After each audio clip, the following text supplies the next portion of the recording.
Bonjour à tous, bonjour à toutes. Aujourd'hui, excusez-moi de mourir parce que moi je dis, pour rendre hommage à quelqu'un, il faut être content de le faire. Parce que quand on est content de rendre hommage aux gens, ça leur porte de chance, là où ils sont.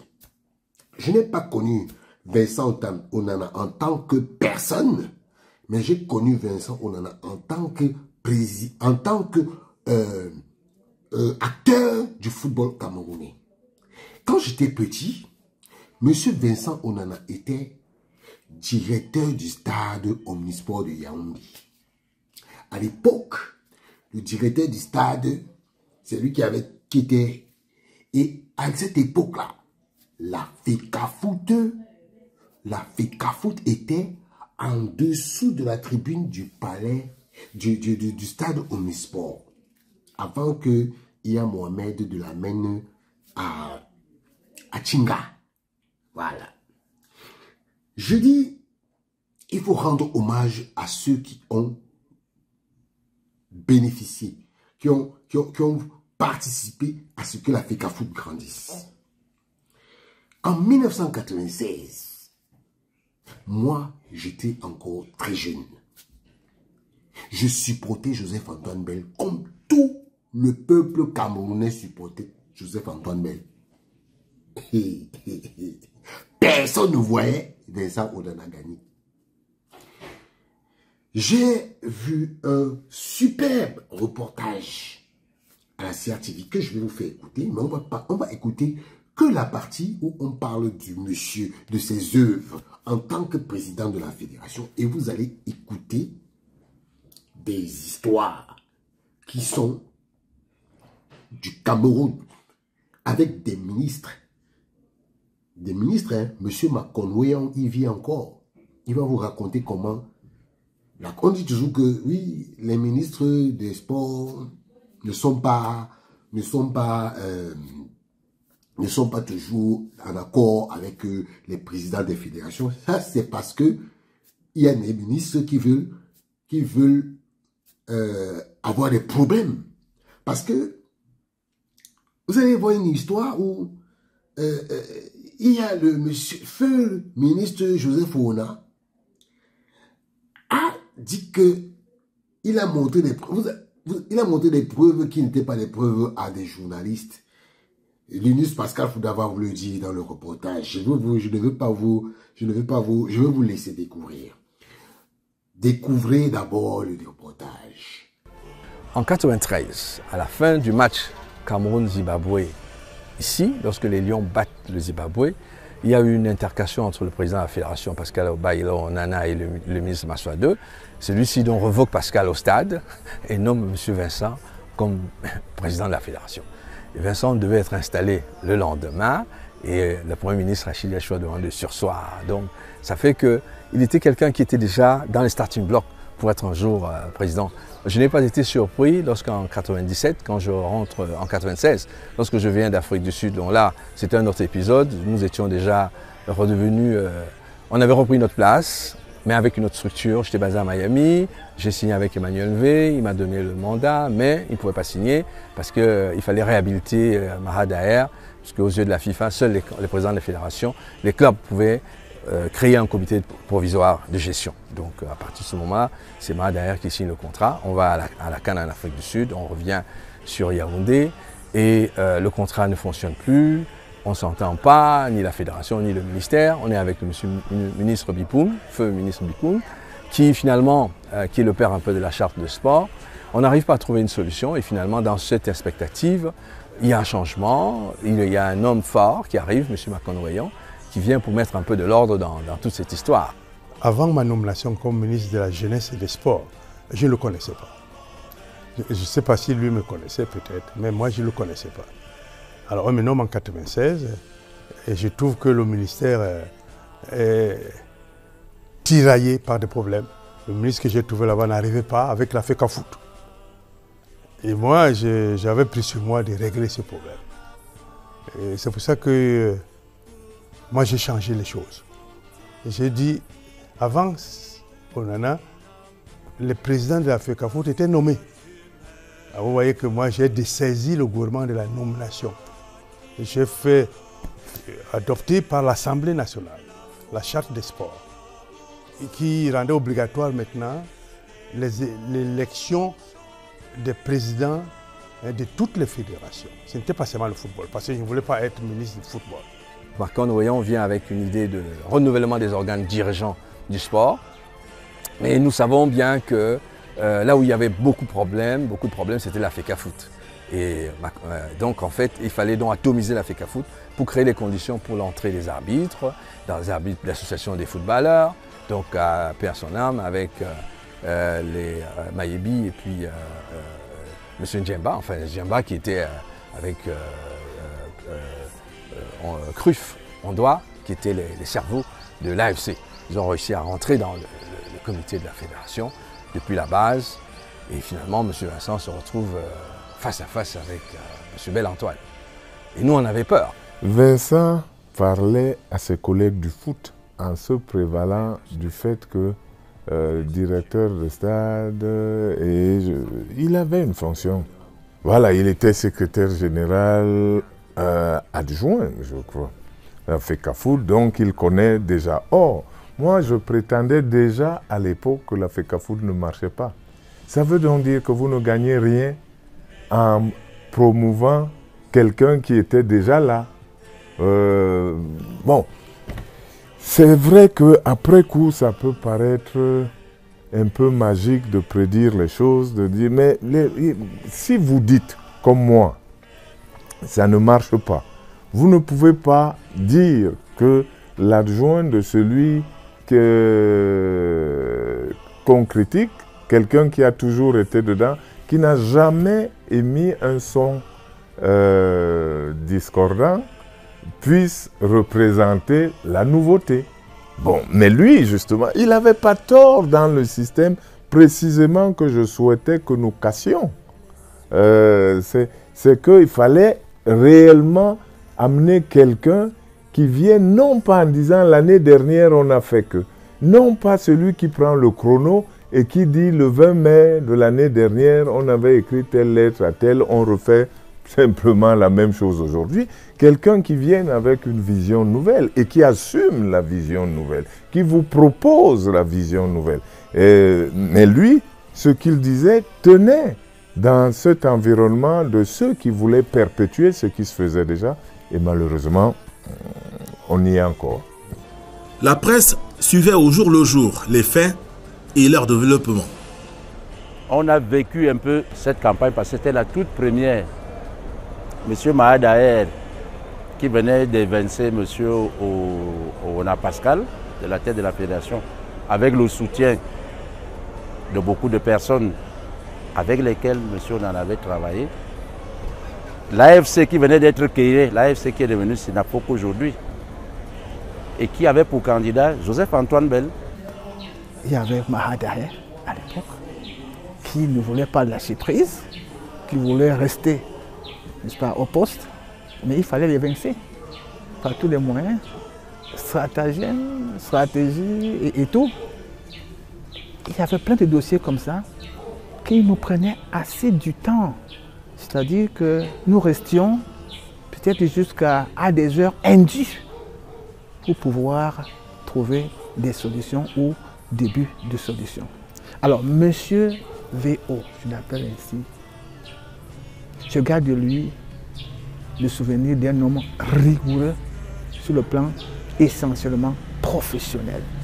Très rigoureux. Une élection historique fera de Vincent Onana le tout premier président élu de la FECAFOOT. Face à lui, une célébrité, Joseph-Antoine Bell, l'un des anciens lions indomptables les plus en vue, aspirant cette fois-là au management fédéral. Pour moi, je ne venais pas en me disant je suis footballeur. Non, c'est que je prétends que j'ai les capacités dans d'autres domaines comme vous, mais en plus j'ai joué au foot. Joseph-Antoine Bell qui a pas bien compris parce que les meetings se faisaient à Douala, à Bafoussam, à Bamenda, on a fait le tour du Cameroun. Or, c'est les les membres du comité exécutif qui élisent. M. Bell avait une connexion internationale parce qu'il avait joué avec les grands clubs. M. Vincent était plus pragmatique. Vous savez, je vous dis, les gens qui ont fait le saut à la perche, là, ils ont un mental d'acier. C'était quelqu'un qui savait ce qu'il voulait. Il était très tactique. Et finalement, c'était pas... Il faisait campagne, mais lui faisait campagne pour son corps électoral. Alors que Bell faisait un peu campagne pour le public. Et donc, ça fait qu'à l'Assemblée générale au Mont-Fébé, nous avons appris au petit matin que bon, ça s'est passé durement dans la nuit. Il y a eu au premier tour Bell qui est resté avec Vincent et M. Iya Mohamed a fait le rallye des voix du Grand Nord et on lui a donné, et donc Iya Mohamed deviendra vice-président. J'ai appelé les deux, je leur ai dit je ne prendrai aucun parti. Vous allez compétir, celui qui sera élu, c'est celui que je vais considérer. À propos de la campagne, comme toujours dans notre foot, cette année-là, il faut savoir que les électeurs n'étaient pas encore connus au moment de la campagne. Et donc, mon idée était que le football allant mal, je fais une campagne générale. Il n'y a pas de raison valable pour que lorsque j'arrive à Berthois, pour parler de foot, que le gouverneur vienne, que les spectateurs viennent, mais que quelqu'un qui est dirigeant de foot ne se sente pas concerné. C'est un corrompu. VO a tout simplement observé l'environnement. L'environnement, le contexte. Pendant que M. Joseph-Antoine Bell était dans une sorte de campagne populiste, entre guillemets, peut-être que le mot est trop fort, populiste parce que Joseph-Antoine Bell était dans des grands espaces, supermarchés, et VO, lui, avait ciblé son électorat. C'est comme chez les Américains, il y a des grands électeurs. Donc le gars a ciblé son électorat et c'est sur cet électorat, n'est-ce pas, qu'il travaille. Ce qui fait donc que quand le jour de l'élection arrive, mais ben, il ne comprend plus rien. Il savait que, bon, c'était lui, hein, c'était un homme populaire et tout. Il savait que c'était lui qui passerait. Mais mal va lui entendre que les grands électeurs portent leur dévolu plutôt sur VO, Vincent Onana. Monsieur Onana a gagné cette élection parce qu'il était un homme du milieu. Et tout s'est joué au moment de la profession des foi des candidats. Le discours que Joseph-Antoine leur a tenu, ils n'ont pas adhéré. C'était un gros français, avec des choses qu'ils ne comprenaient pas par rapport à leur pratique habituelle. Et Onana, qui était du milieu, a justement surfé dessus. Voilà comment ça bascule. Une campagne électorale hors du commun. Un débat télévisé de 2 candidats. Un fait inédit. Et pour qu'ils puissent s'exprimer, j'ai organisé même un débat à la CRTV. Je crois que c'était le premier débat qui a été visionné par tout le monde. Après ce débat, il y a eu les élections et on en a battu clairement Bell. Et moi, j'ai considéré que c'est lui le président. Je n'ai pas oublié cette fameuse phrase à l'époque que M. Bell, on n'entre pas à la FECAFOOT par la toiture, ou bien par le toit. Il faut passer par des voies normales pour entrer à la FECAFOOT. Vincent s'était entouré d'une équipe de collaborateurs dans les commissions spécialisées. Communication, compétition, marketing. Il a trouvé une fédération complètement, vraiment délabrée. Au niveau management, au niveau finance, à tous les niveaux, il y avait un gros besoin. Il y avait de gros besoins. Nous sortions d'une Coupe du Monde de 1994 aux États-Unis qui avait été la pire qu'on ait pu imaginer. Nous n'avions pas de sponsors et tout. Donc, Vincent a entrepris effectivement de nous mobiliser de par le monde pour que nous allions trouver un sponsor. Donc, nous sommes allés à plusieurs avec certains comme l'honorable Aliou Maladji, le docteur Ngalem Bonjo et d'autres. Nous sommes allés à la recherche des financements C'est ce qui a abouti à la signature, par exemple, du contrat avec Puma. C'était le déclic. Là, je suis dans l'antichambre du président. En tant que président de la communication, j'allais dire vice-président de la communication, en étroite collaboration avec Jean-Claude Ndji, qui lui était le président. Parce qu'à l'époque, on appelait ça commission. Aujourd'hui, qu'il y a des grands noms, comité, etc. Mais c'était la commission de communication. Alors, je gérais le journal parce qu'il y avait un journal baptisé Fecafoot Info. J'étais le rédacteur en chef de ce journal. Ce qui fait donc que lui étant président, donc ipso facto, il était le directeur de publication de Fecafoot Echo ou Info. Ce qui fait donc que tous les articles, j'ai bien, tous les articles passaient au peigne fin.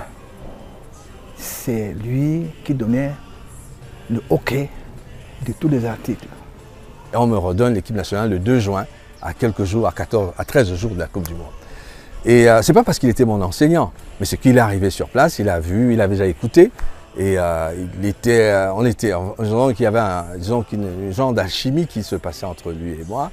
Il a validé que tous les contrats signés par M. Pascal Rodin sont valables pour une période de 4 ans. Et donc voilà, il faut donc habiller les lions.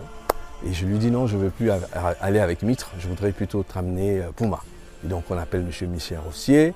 Et il m'envoie, lui aussi, M. Vincent m'enverra Mme Feu Bonou, qui était responsable de la CMCA à l'époque. Elle était montée pour l'habillage des matchs autour des produits de la World Cup, les 64 matchs. Et donc nous étions en train de... Disons, il jouait le jeu. Nous sommes allés à Clairefontaine ensemble, nous avons vu les Lions en train de s'entraîner.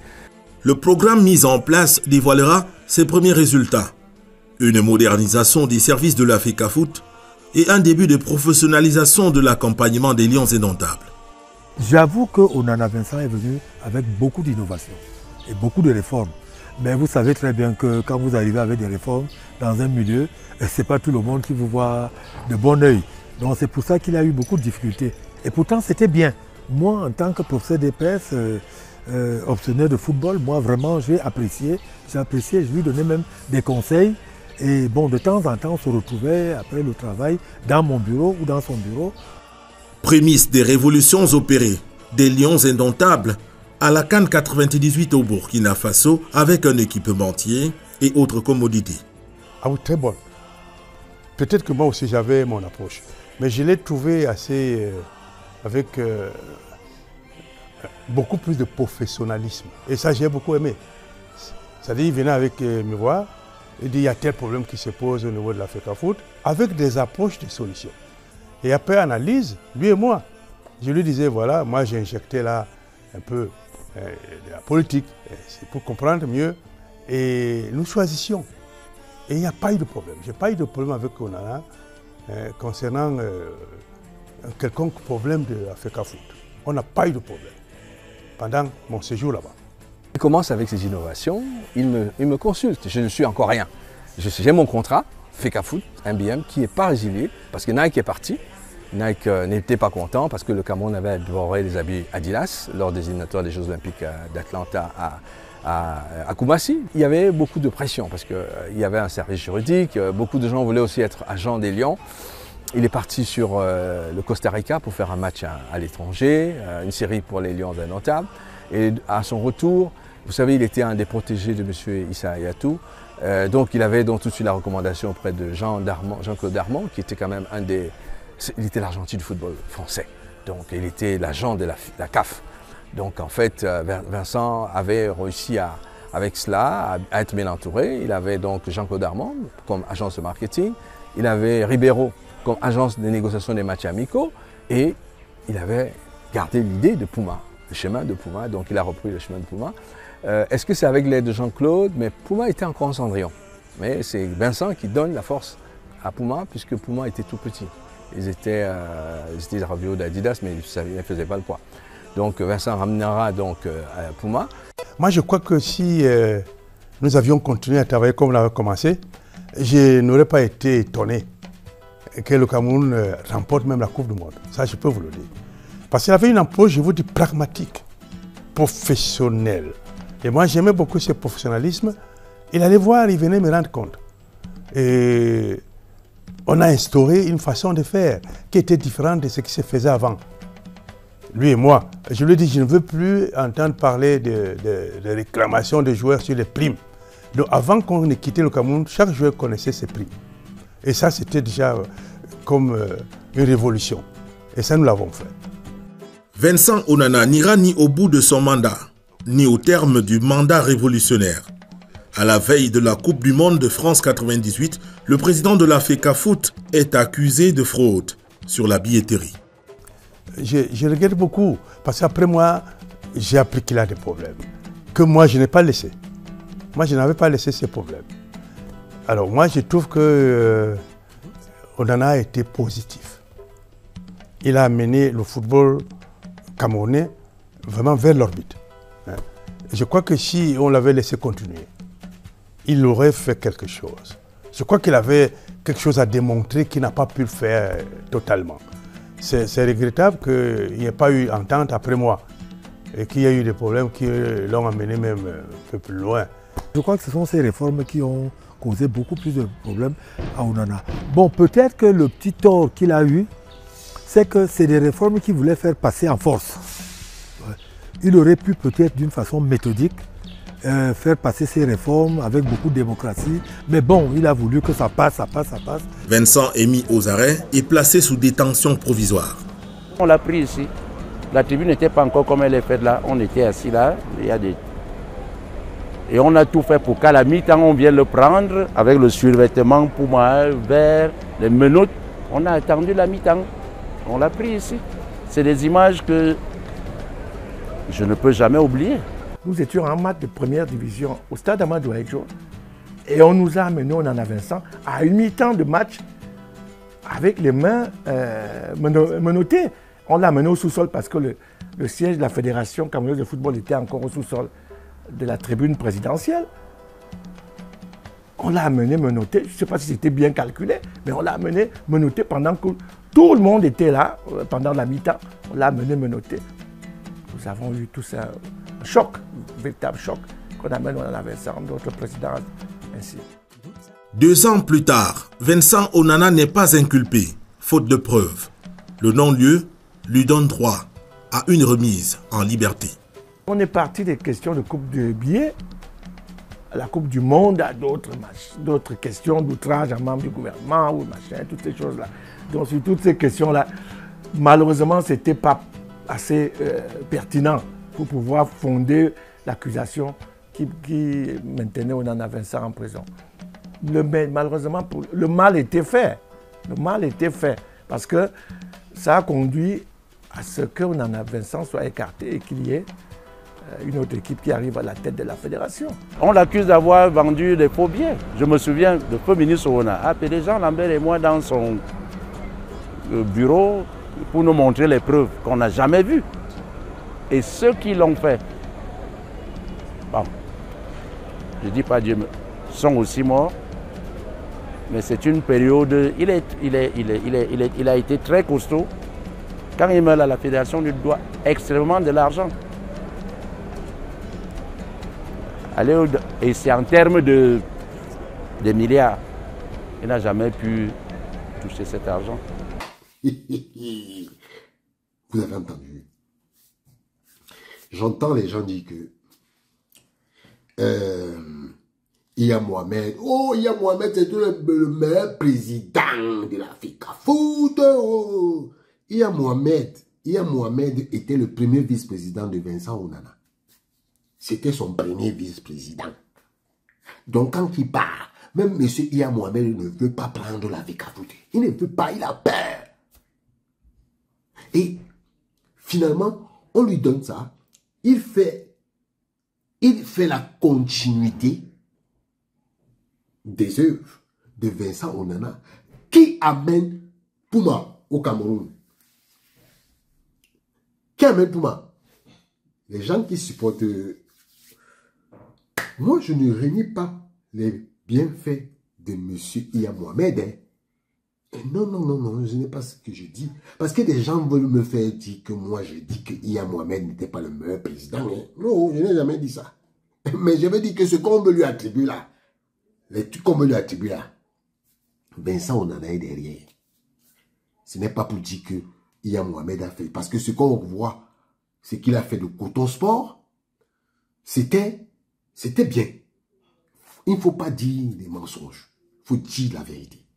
Mais quand vous voulez dire que le meilleur président de tous les temps de l'Africa Foot, c'est Iya Mohamed, je dis non. Vous mettez Vincent Onana où? Vous le mettez où? Ça, c'est une insulte que vous lui faites. C'est une insulte. Parce qu'on sait très bien que la majorité des actions menées à l'Africa Foot à l'époque, de 1996 à 98, on l'a stoppé. Et même quand il a continué, Vincent Onana est derrière. Mais il n'est plus là pour parler. Et même IA vous diront la vérité. Donc aujourd'hui, les gens qui veulent faire croire que l'Africa Foot s'est arrêté à Iya Mohamed, c'est faux. Pour moi, il y a Vincent Onana qui a fait son temps, il y a Iya Mohamed qui a fait son temps, et il y a Samuel Eto'o. Parce que moi, les Tombi, tout ça, je ne les compte pas. Je ne les compte pas. Ils n'ont rien fait. Rien. Rien. Plutôt, ils ont pris des marchés, des stades là, ils ont donné à leurs beaux-frères, ils ont construit la maison, ils ont fait les choses, ils ont fait les choses, ils ont fait les choses. Non. Pour moi, à l'Africa Foot, il y a eu des présidents, des bons présidents. Ok? Mais n'oubliez pas que Vincent Onana a été aussi pour quelque chose dans l'élaboration des bonnes choses. Vous qui dites souvent que tu es payé par Eto'o pour bien parler de lui. Donc je vais aller prendre l'argent de Vincent Onana dans sa tombe. Comme s'il va même m'écouter. Soyons respectueux de ce que les gens font. Parce que la majorité de vous qui êtes là, qui critiquez Samuel Eto'o, quand Samuel Eto'o ne sera plus là, vous allez dire que oui, Samuel Eto'o était bon, celui qui est là. Parce que celui qui est toujours là, comme on dit souvent que on aime toujours, on aime toujours, excusez-moi de faire la transgression, on aime toujours la femme qui est dehors, mais celle qui est dedans là, on ne la voit pas. C'est le jour où elle part qu'on comprend que donc j'avais la bonne femme, les pleurs partout. Continuez de faire ce que vous faites. Nous, on est là. Et on est avec Samuel Eto'o. Eto'o 2025, c'est lancé. si vous êtes fâché, vous savez ce qu'il vous reste à faire. Désormais, même moi-même, je vais vendre les cordes. Vous allez me commander ça. Je vais vous livrer. Ciao.